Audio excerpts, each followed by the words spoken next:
Hi, I'm Kimberly, and I believe we can transform our lives by telling a better story.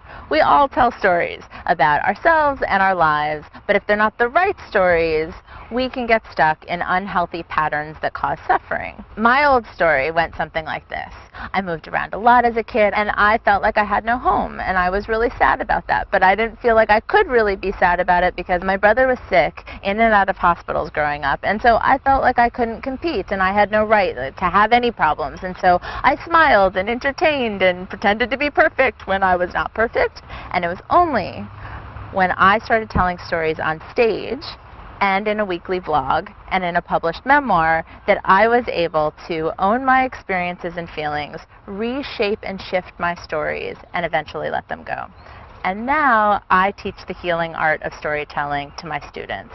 I find that the key is to move from victim mentality, this happened to me, that happened to me, feel sorry for me, to I wanted this and this got in my way. So basically from passive to active, victim to hero.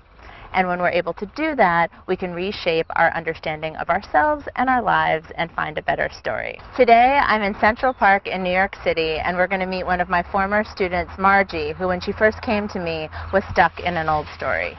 So tell us a little bit about your old story. I had a father who committed suicide when I was 18. I had a mother who used to climb under the table drunk, and I decided that a man could fix it for me. So I went through a series of men, didn't solve it. So then I gave up men and took up cocaine with a vengeance and alcohol, thinking that could solve it because a man hasn't. That just made it worse. And then one day I said, that's it, just stop it, get your life together.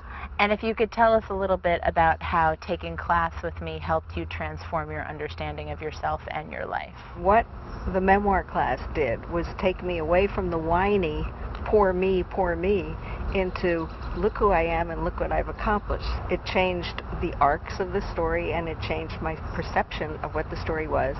And it even made me feel better about myself because I'm reading these pages saying, wow, is this me?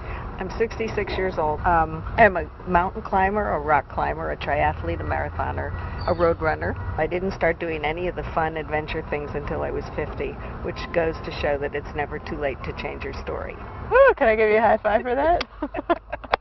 A Better Story will feature ordinary people who have found the extraordinary inside themselves by reshaping their stories. I want to present a different kind of classroom where we can express ourselves, learn and teach, and ultimately help each other find better stories by sharing our own.